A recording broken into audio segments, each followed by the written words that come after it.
सूर्य ग्रहण की ये लाइव तस्वीरें अब धीरे धीरे निकलकर सामने आ रही है। ये तस्वीर हम आपको दिखा रहे हैं नॉर्वे और इटली की तस्वीर। वहां पर सूर्य ग्रहण की शुरुआत हो चुकी है और ऐसे में कई लोगों के जहन में ये आशंका थी कि क्या सूर्य ग्रहण का जो प्रभाव है वो दीपावली के दिन भी पड़ा था। तो आपको बता दें कि दीपावली पर किसी तरीके का कोई भी प्रभाव नहीं पड़ा था। दीपावली की पूजा के बाद देर रात इस सूर्य ग्रहण की शुरुआत मानी जा रही है, यानी कि सूर्य ग्रहण अब शुरू होगा 4:28 पर, लेकिन उससे पहले 12 घंटे पहले सूतक काल की शुरुआत हो चुकी है, जिसको लेकर यह भी कहा जा रहा है कि उस दौरान तमाम खाने पीने की चीजों में जो तुलसी के पत्ते हैं वो डाल दिए गए हैं। कोई नया खान पान नहीं बनाया जाता है क्योंकि उसका प्रभाव सीधे तौर पर खाने पीने की चीजों पर भी पड़ता है।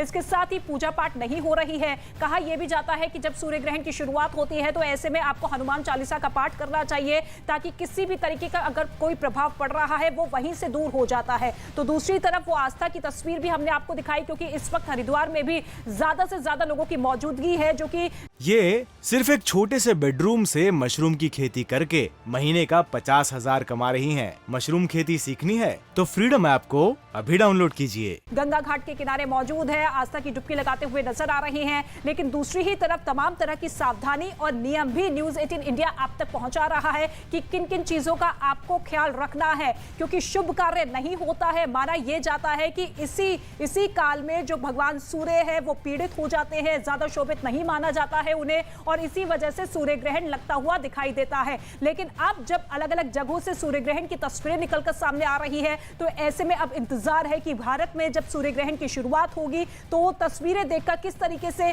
लोग अब रिएक्ट करने लगेंगे, क्योंकि बहुत से लोग एक्साइटेड भी है इस सूर्य ग्रहण को देखने के लिए। ऐसे में कहा यह जा रहा है कि आप देखिए, खुली आंखों से बिल्कुल ग्रहण को ना देखें। अगर देखना है तो स्पेशल तरीके का चश्मा आता है जिसे आप पहनकर इस सूर्य ग्रहण को देख सकते हैं, लेकिन कोशिश यही रहनी चाहिए कि आप इस ग्रहण से दूर रहे। तो इसका अलग अलग राशियों पर अलग अलग तरीके का असर भी पड़ता है और नीचे हम दिखा भी रहे हैं आपको किस तरीके से राशियों पर इस सूर्य ग्रहण का असर पड़ने वाला है, क्योंकि साल का ये आखिरी सूर्य ग्रहण देखा जाएगा। और तस्वीरें भी हम आपको बार बार दिखा रहे हैं किस तरीके से तस्वीरें अलग अलग देशों से सामने आने लगी हैं और साथ साथ